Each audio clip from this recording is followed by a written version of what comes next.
Hi, this is Chris from Orange Coast College's Art Department covering the toolbar in Adobe Photoshop for new users. Now I'm going to approach this from the point of view for someone who isn't familiar with Photoshop. Maybe you've opened it once or twice and maybe you've been frustrated because honestly, Photoshop is pretty complex. There's a ton of tools, a ton of windows, a ton of menus, and it all can get pretty overwhelming. So let's cover the toolbar quickly as we can and kind of identify the tools that are useful and maybe some of those that are less than useful for digital painters and illustrators. Now you'll see the toolbar over on the left. It's running down the left side of my screen right now. And I've modified the tool set for painting. And I think for OCC illustration and art students, this is the tool set you're going to want to use. And I've modified it to eliminate even more of the tools that are less relevant for artists. So let's start with the toolbar itself. It's on the left, and we can actually change the size a little bit. We can move it around on screen if we want, but I'm happy with the default location of left side of the screen and vertically one row all the way down.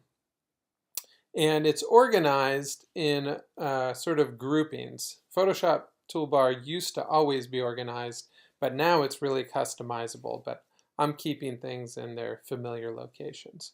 So starting at the top, we've got the Move tool, and you're going to use that to move layers around or selections within layers, and it's really handy. You'll use it all the time.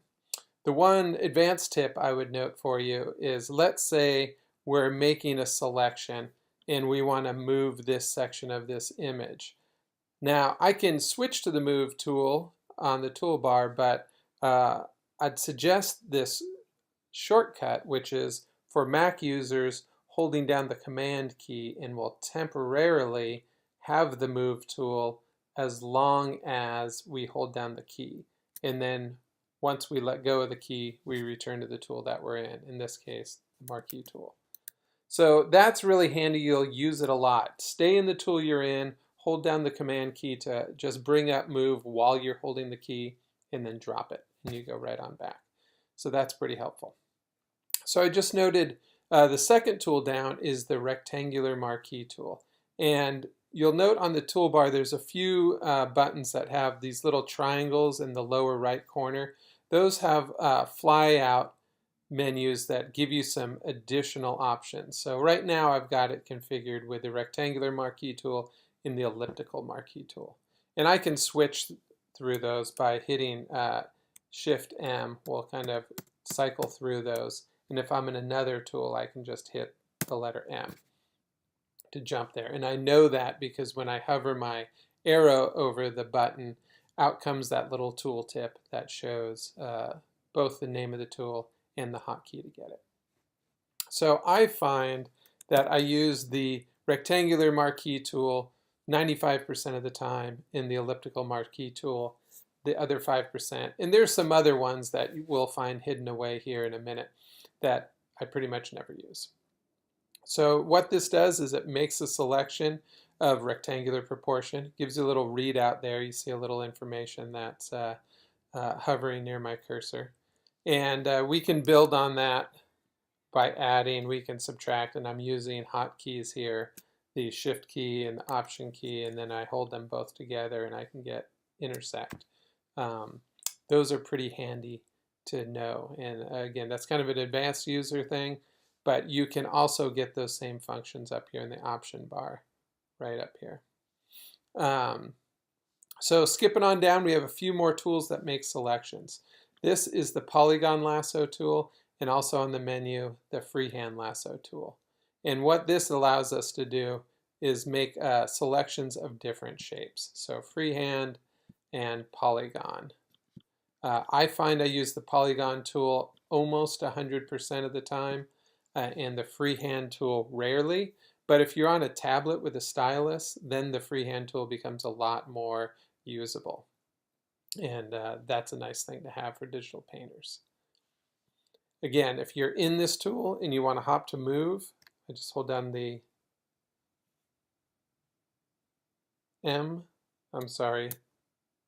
the command, scratch that. Heading on down to the next tool, this is the magic wand. On my flyout, I've also got the quick selection tool. The magic wand will attempt to make a selection based on the color of the image, of the pixels in your image below your wand. So if I want to get the bright pink of the cloud, I will click over here and it will get the nearby pixels that are the same color. Up here in my options bar, I can change the tolerance, and that'll tell you how close of a match you want. If I want a really low tolerance, we'll see what happens here. I'm going to get a pretty small selection. If I want a really high tolerance, I'm going to up that number, and it'll include more pixels that are near the sample size, but not exact matches. Note these three checkboxes up here, get to know them, sample all layers, or unchecked, only the layer you're on. Contiguous and not contiguous, very important. I always leave anti-alias checked. Never find a reason to have that unchecked. And that's the third of the selection tools in the toolbar. All of them, you can use this button up here in the options, which is the selection and mask, and it gives you a ton of more refinements. I'm not going to go into all of them today, but if you want to refine the selections you've made, there's plenty more options there.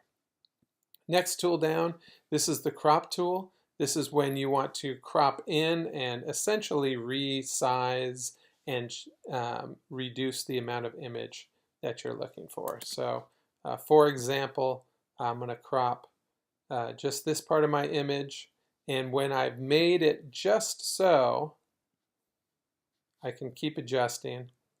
When I've made it just the way I want it,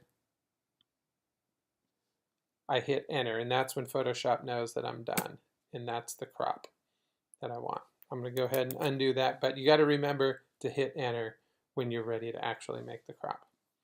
So those sort of manipulate in large areas selections and the overall boundaries of your image. The next set of tools I want to get to are all changing the image itself, making marks in your image.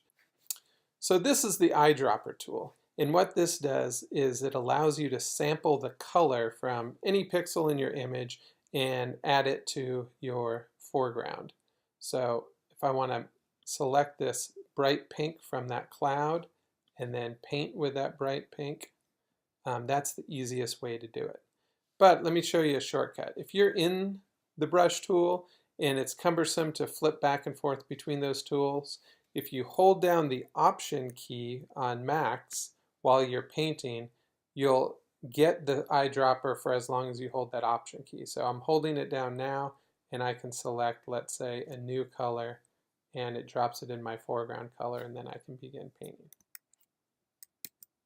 Undoing those things. The next tool down is the brush tool. This is going to be your primary tool if you're a digital painter or illustrator. So there's tons of complexity and sophistication and options in the brush tool that are so deep that we have another video that's covering just the brush tool, and you're going to want to check out a bunch more resources online. The brush tool runs very, very deep, and if you're going to be a digital painter, you want to get to know it. But this will be your primary tool. Moving on down, the clone stamp tool. This is a way to cut and paste using a brush rather than a marquee. So let's say we want to add some more lighter clouds in a darker area. I want to set my source by holding down the Option key on a Mac, and then when I click with the Option key, that sets the source, and now I can move my brush or my stamp to a different part of the image and then hold the key down and start painting. And what I'm doing is I'm copying and pasting in real time with a brush shape from that other part of the image where I originally set my source. Comes in handy when you're doing textures and patterns, mostly I find. So let's say you've got a picture of a tree and it's pretty sparse with the amount of leaves on it, but there's a little bit of leaves. You can clone stamp the leaves that you've got and kind of fill out the tree pretty easily. Other skies, clouds, that type of thing, it works out nicely with. I don't use it a lot, but every once in a while when I want to repeat or add more existing texture pattern, it's pretty handy to do. Bumping on down the tool palette, we have the eraser tool right below. What this does is essentially delete pixels on the layer you're in. Now, let's take a look at what that might look like. In this case, I'm not actually painting pink, but because I'm on a background layer, it's taking out pixels and replacing them with my background color in my color swatches. And that happens to be pink at the moment. But it permanently deletes pixels. And the reason I bring that to your attention is because I actually don't like to use the eraser tool. I don't like the permanence of it. You can get the same effect by using layer masks in your layers that you're working on. And that gives you the opportunity to change your mind or alter or edit what you're doing many steps down the road after you've lost the ability to undo. So it's really rare that I use the eraser tool. Under the eraser tool, you'll find the gradient tool. This is really important. Use this a lot. Right now I've got this light purple, but let's switch the eyedropper by holding down Option while I'm in the gradient tool. And I'm going to sample that purple, and I can throw a little gradient to go from the corner. I'm doing a little vignetting here. I'm doing a little of that dark purple in the corner, and I'm bringing it to transparent. Now there's options in the gradient, so you definitely want to take a look at the option bar. This is a linear gradient. The next guy is radial. You're going to use linear 90% of the time and radial 10% of the time, and I pretty much never use these guys. But you'll also want to check out these presets. So the first one is foreground and background, and the next one is foreground to transparent.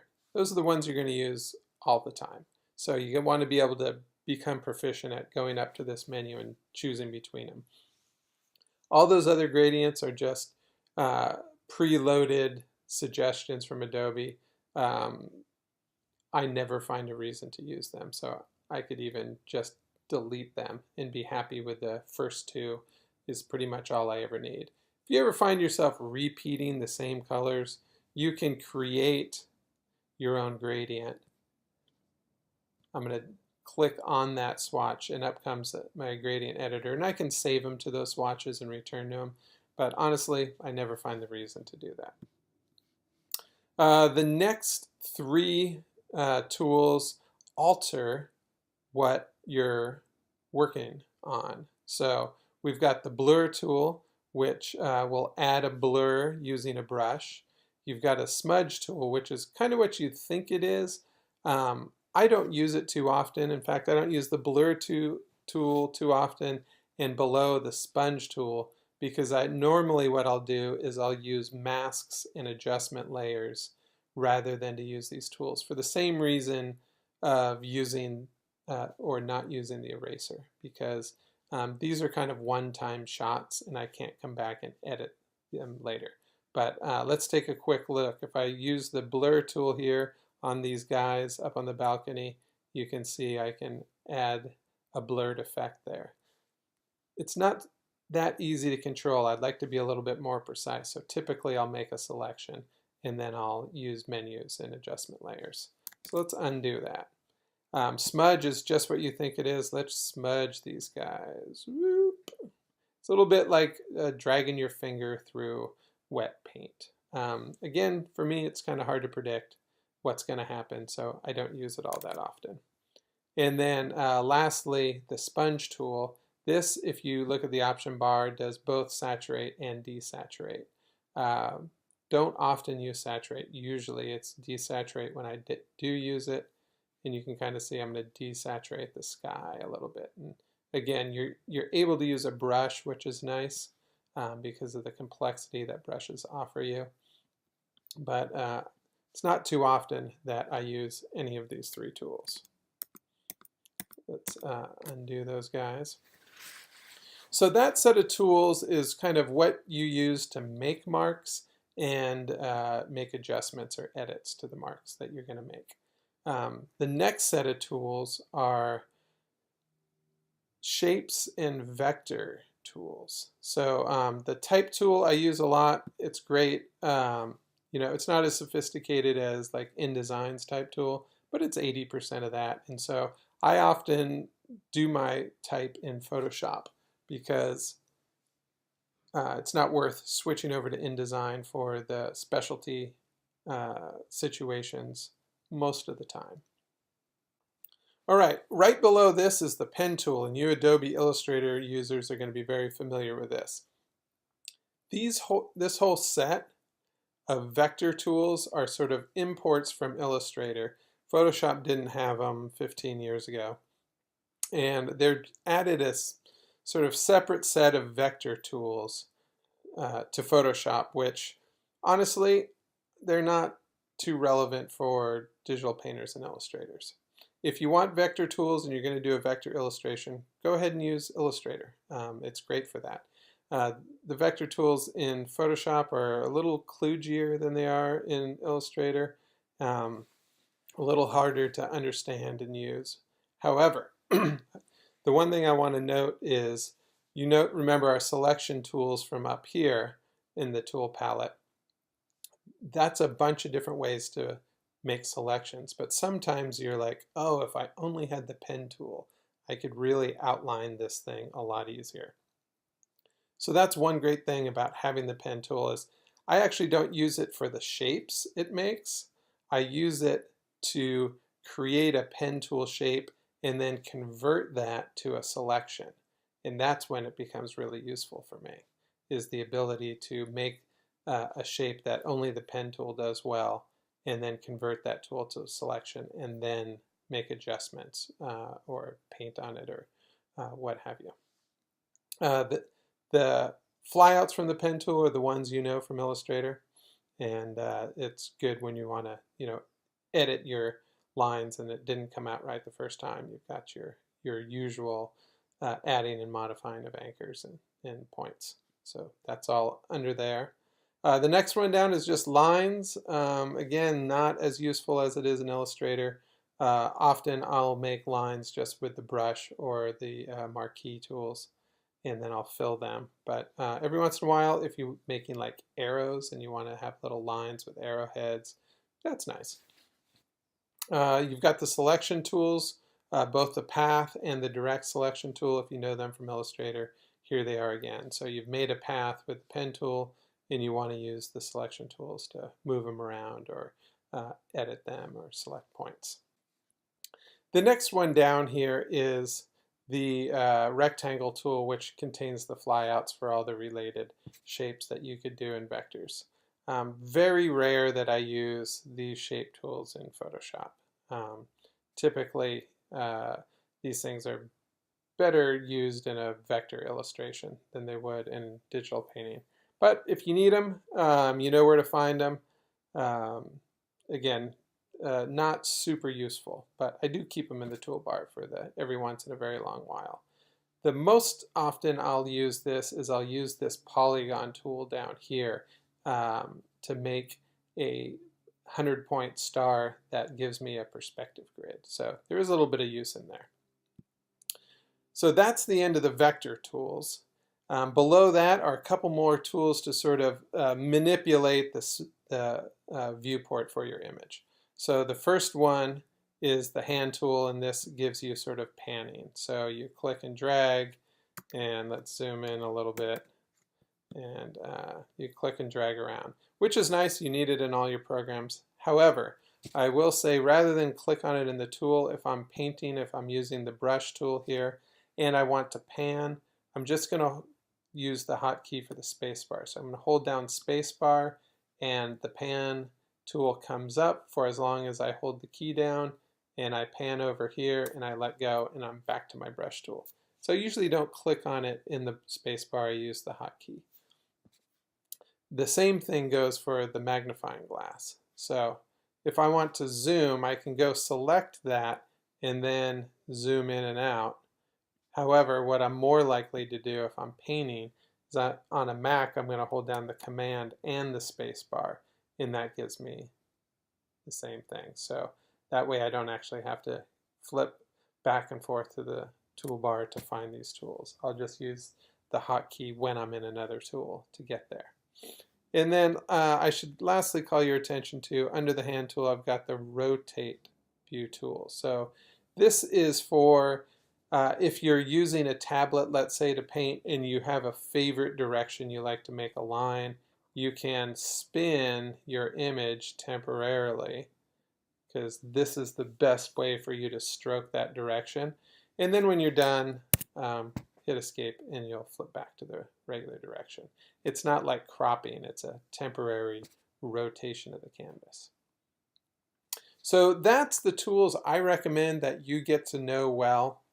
Now you're probably sitting there, if you've used Photoshop a lot, going, hey, wait, we're missing some tools, what's going on? Or this isn't the order of the tools I'm used to seeing in the toolbar. Normally I look at the default set and it looks totally different.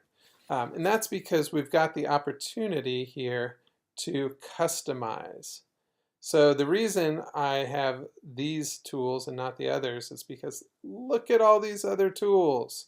There's a whole, several more dozen tools that we're not even using in our tool set. Now you can use this button to get to one. So let's say the dodge tool. I'll use this from time to time. So you can treat that as a fly out menu that you can customize, but also note at the very top we've got edit toolbar, and here you can make the toolbar whatever you want. Get rid of the ones you never use, bring in the ones that are your favorites.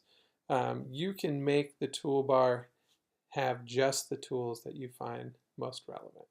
These are the tools that I find relevant, so I suggest you keep them and try them out.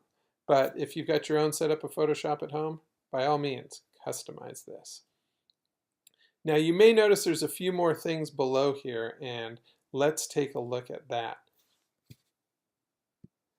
Below the tools, we've got the foreground and background color pickers here.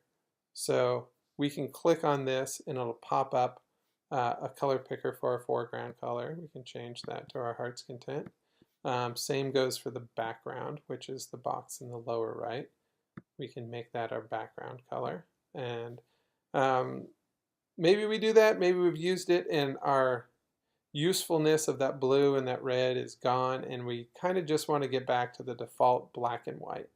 That's what this little mini shape is for. You click on that and it defaults you back to black foreground, white background. And sometimes you want it the opposite. This little button lets you switch them. So the little double-ended arrow switches foreground and background. The little mini boxes gives you the default, and then the bigger boxes are in fact your background and foreground colors.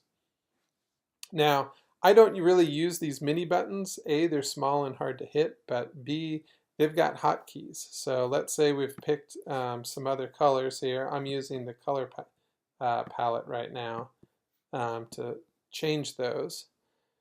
Now, I just know, because I like to find out what hotkeys are, I hover and I notice on the tooltip that it's telling me the D key is the default.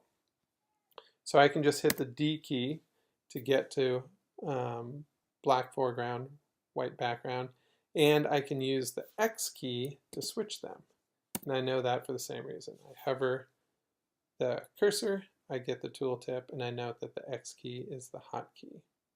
So those are our foreground and background colors, and that's often a confusing concept to new Photoshop users. Mostly you're concerned about the foreground color. If you're painting with the foreground color. I often will, make a marquee selection and fill with the foreground color. Every once in a while, I'll fill with the background color. You probably also noticed when I erased, if I'm on the background, it will put in the background color when I erase pixels. And I try to never do that, so I don't really run into that instance. But the foreground color you're definitely going to want to pay attention to. And you can use the eyedropper to sample from your image, or you can click in and launch the color picker to change that image.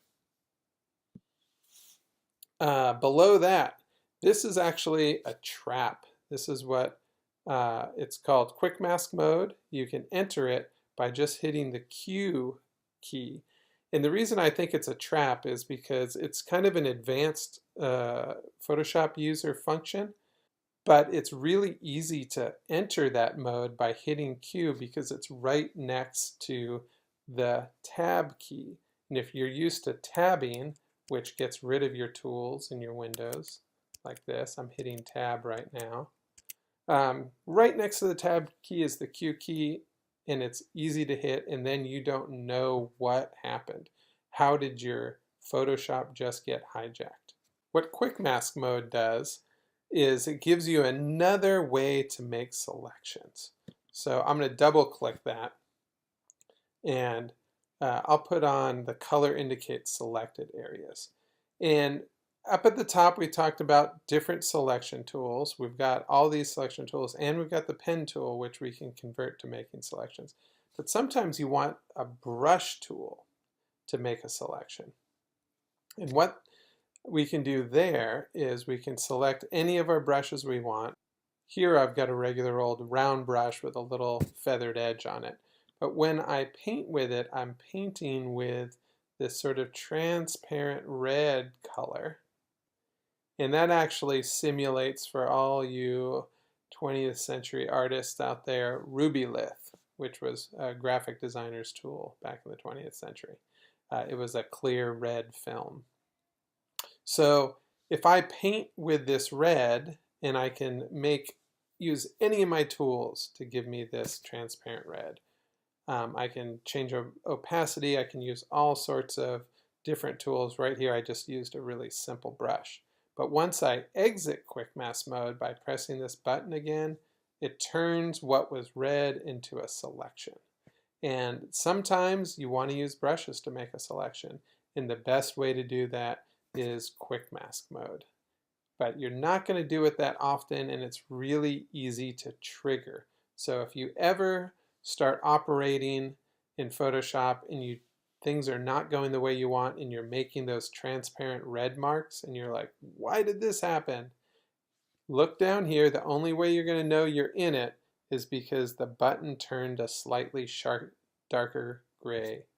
And really it throws new Photoshop users off. And you can hit the Q key to get out of it, and you hit the Q key to get into it. In and out, in and out.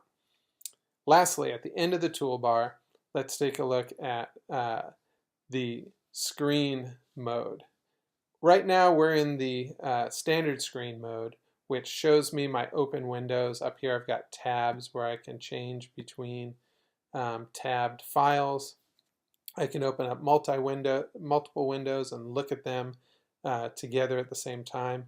But sometimes you want to focus just on what you're working on. In that case, you may want to switch to full screen mode with the menu bar. So it blocks out all your other files as well as your desktop and anything else you might see. And that still might be a little too busy for you, in which case there's a third mode, which is full screen without the menu bar. So this is just your images. So when you are just cooking, you know all your hotkeys, you know your shortcuts, you can just be working in full screen mode and see nothing but your image. Now, I can go to something much like full screen mode by being in full screen with menu bar. And I mentioned the tab key before. The tab key is nice because it'll hide all your tools. So I click tab and it temporarily hides them until I hit tab again and it brings them back. So I actually find this a little bit more useful than the full screen without menu because I like having that menu bar up there personally. So I'm usually going to stay in full screen mode with menu bar when I want to just focus on the image I'm on. But if you're a digital painter, you probably have other reference files open. So in that case, you might want to be on standard screen and you kind of can configure your space. And if you really want to have a bunch of files open at the same time, you can arrange the windows right here. And you can see you can have a bunch of images open and it'll tidy it all up for you. And that's also a nice way to work. So that's it for the toolbar. Now I know this is just a quick once over and you're going to want to get to know more about each of the tools that you use heavily. There's no shortage of resources to find out more. So I encourage you to do that. And on our YouTube channel, we will have some videos for the most used tools as well as other videos that give you a little more tips about navigating around. So I encourage you to check those out. So thanks for listening to this long overview for the toolbar and keep on making great art.